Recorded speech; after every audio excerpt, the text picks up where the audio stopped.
Hey, what is going on, guys? Tactical Civilian here, also known as Ben, and in today's video I have 5 tips for new gun owners. One quick announcement before we hop into the video: I am 3 subs away from 50 subscribers, so if you haven't hit that sub button yet, please go on ahead and do that. I would greatly appreciate it. And without further ado, let's hop into the video.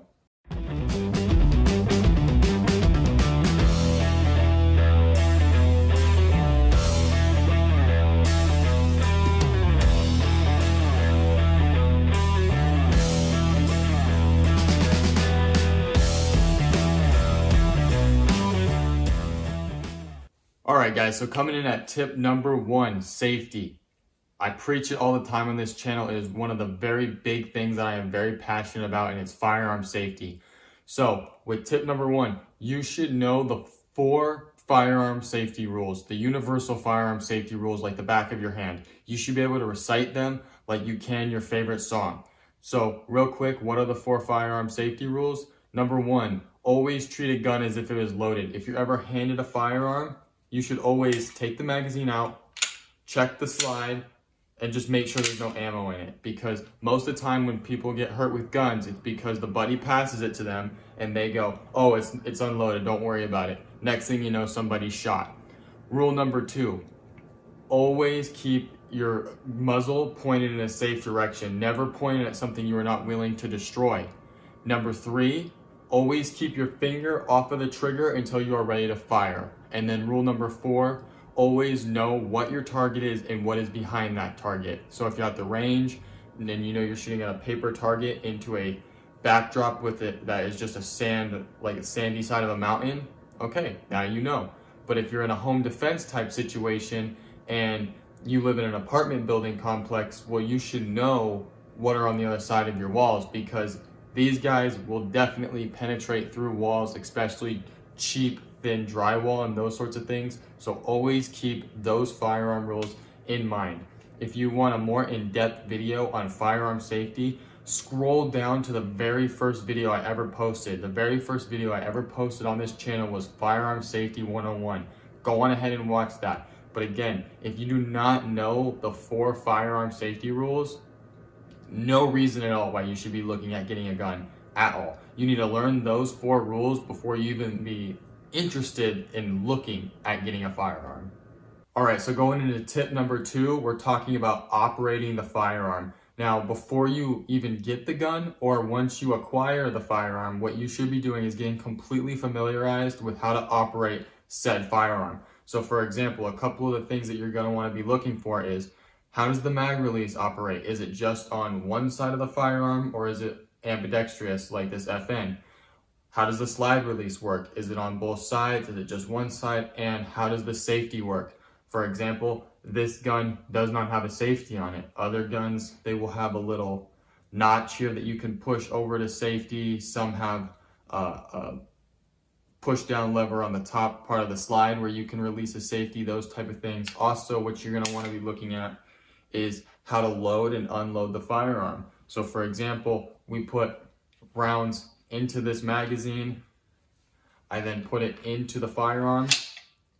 I am then going to cock the gun, and now there's a bullet in the chamber. Something you should be able to completely understand is that now you're hot, you're ready to go.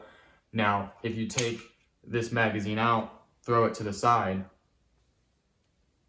there's still a bullet in this gun. So what you'd have to do is then rack the slide, let that last bullet eject out, inspect it, and then also on the side here with your slide releases, what you're going to want to do is pull that back, push it up so it locks, and then do another inspection, really making sure that there is nothing else in that firearm.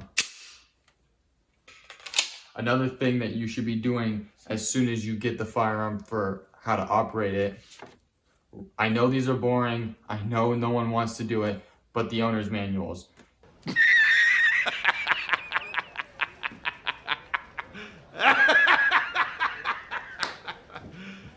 You serious? Go through and actually take the time to read your owner's manual. I didn't want to read this when I bought my FN, but there was a couple kind of questions about taking the sights off, how to mount the MDNR plates, those type of things. And so what did I do? I went through the entire owner's manual and I read this thing front to back. Some pages just kind of skimming through, other pages really taking the time reading the same page 4, 5, 6 times. Just get completely familiarized with your firearm. Also, another thing you should be doing is going on to YouTube and watch videos on reviews and also other safety tips for firearms. So let's say you're looking to get an FN 509 Tactical. Go to YouTube, type in FN 509 Tactical Review, and you'll find hundreds of videos on this gun. Let's say you're looking for a Glock. Go on ahead and type in Glock Review. Thousands of videos will pop up for Glocks. So there is no short of a resource in learning how to operate your firearm and knowing how to do it exactly to the way and the degree that you should be able to. So coming in at tip number 3, we're going to be looking at storage/carrying. Now for storage, what I highly recommend and what you all should be doing if you are a gun owner is you need to have a gun safe. Now if you're a gun nut and you're going to be buying a bunch of guns, like you have the idea of owning this big arsenal because you just love guns and you want to have a big collection, bite that bullet and get a big gun safe. That way you have one place where you are storing all of your firearms and you're good to go. Now, if you're just looking at, say for example, just getting a Glock for home defense, don't just leave it in a sock drawer and hope that if someone does break in, you'll be able to get up out of bed, open it up and grab your firearm and able to protect you and your family. The other reason why I don't recommend just leaving it in a drawer or something like that is if you have kids, little kids, teenagers, doesn't really matter.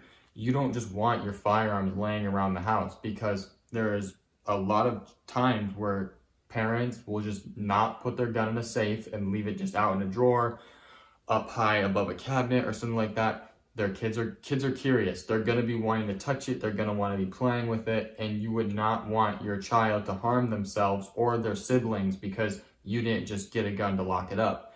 Now, what I do recommend for something like this, if you're just going to be having one gun for home defense and self-protection, get something that you can have accessible near your bedside. Now, what I do highly recommend is get one of those gun safes that you mount on the side of your wall right next to your bed, and it's just a fingerprint scanner. What you do is you put your fingerprint on it and it'll read it right away, and then it drops the gun out. It'll be sitting up, locked, and then it drops like this, so that way you're able to grab it and you can then protect your family. Next, carrying. Now, if you are in a state that you can have a CCW and you are able to carry, here are a couple things that you're going to be wanting to look at as holster options.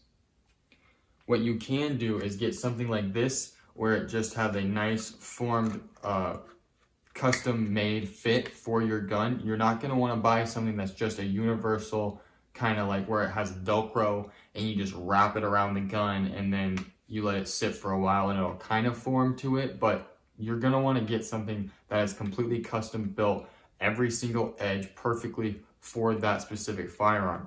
You're going to want something with a good amount of retention, because I can pull this gun out fairly easily, but you also just want something that's going to hold it in there, because you don't want to be carrying it at the abdominal position and then let's say you're at the grocery store and you have it right here and you bend over and if you don't have a good retention system, it could just fall out onto the floor. Also, another thing you're going to be wanting to look at is it has trigger guard protection. That's a big thing that some people tend to overlook. This is kind of a controversial opinion, but something that I do recommend is having something like this where you can then slide it in, you'll hear it click, and now it's locked in there. It's not going to come out no matter how hard I pull. I'm sure if I pulled on it really hard, I'd probably break it, but it's not going to come out. What you have to do is click the button, and then it comes out. So if you have it in the abdominal carrying position, click, it's out. It'll click again, nice and secure. Invest in a good holster. Invest in something that is specifically made for the type of firearm that you have bought. Make sure you get something that has good trigger guard protection and it checks all your boxes. Also, make sure it's comfortable. If you buy a holster and it's not that comfortable for you, chances are you just need to give it a couple of days and just let it sit in, get used to it. But if you have it for a month, 2 months, and it's just uncomfortable as all hell and you don't like it, spend some more money and just get another holster. Find something that is comfortable for you and something that you are able to feel comfortable carrying, because if you are a CCW person who is going to be carrying a firearm, you need to be at the most knowing everything there is to know about your firearm and everything that goes with it. So that's tip number 3, storage/carrying. So now coming in at tip number 4, it is going to be learn your local gun laws/state laws. Because the thing about it is, depending on where you live in America, among the 50 states, every state varies in gun laws and what you can do, what you can't do, what you are able to own and what you can't own. And so when you get your gun, take the time. It's going to be boring. It's going to be tedious to be looking this stuff up, but get to a good governmental website and find your local gun laws, because like I said, they're going to vary from state to state. And so yeah, tip number 4, learn your local gun laws. It'll keep you out of jail and it'll keep you safe knowing that you know your laws. And also, if you are a good, responsible gun owner, you will look into learning your local gun laws. And once you start doing that, you will start to hate gun laws, because you will surely realize that they are not meant to keep the firearms out of the hands of criminals, yet just make it harder for a law-abiding citizen to have firearms. So now coming in on our 5th and final tip for this video, it's training. Once you get your gun, don't just buy the gun, bring it home, put it in a safe, wherever you're going to put it, and never touch it again, because that is not going to be able to sufficiently help you in any way. You need to get out there, you need to practice using it, you need to practice shooting your firearm, and you also need to go out and get training.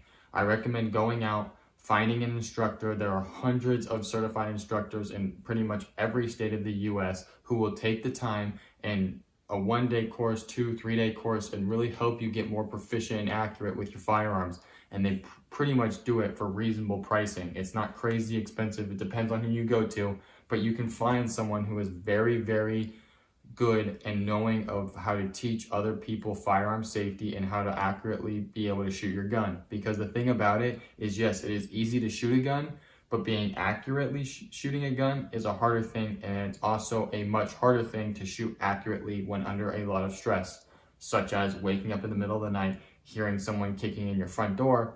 You're going to be under a lot of stress, a lot of adrenaline pumping, and you are not going to know what that feels like until you are in that specific situation. So take the time, go out and train with your firearm. Alright, so I think that's all I got for you guys today. I really hope you enjoyed this video of the top 5 tips for new gun owners. If you guys did enjoy this video, please go ahead and leave a like and subscribe to the channel as well. As I mentioned at the beginning of the video, I'm 3 subscribers away from 50 subs. I'm really trying to hit 50 subs, so if you are new to the channel and you like the content that I've been putting out, please subscribe. I will not disappoint you. I try and upload a video at least once a week. I've been going pretty strong at that. Most of the time they come out on Sundays, but sometimes they come out on Mondays, so just make sure you hit that subscribe button and the notification bell so you are notified whenever I drop a new video. Also, a couple announcements before we get out of here. You guys know the drill. Follow my TikTok at TacticalCivilian12, and then also on Spotify I have a podcast only on Spotify at Men of America Podcast. Click the little search bar, type in Men of America. On the filters tab, click podcasts and shows. It should be the first one that pops up. In my recent videos, you guys have been commenting on the videos, letting me know what you guys think, how you guys, like on my FN video, you guys have been saying how you think about the gun and how you guys like it or maybe dislike it. I appreciate all of your comments. I love engaging with you guys. I love seeing what you guys have to say. So make sure you comment on videos. Let me know if you have any questions, video ideas that you want to see. I just like engaging with you guys, and I really, truly appreciate every single one of you that have hit the subscribe button. So I think that's all I got for you guys. I'm Tactical Civilian, also known as Ben, and I'll see you guys in the next one.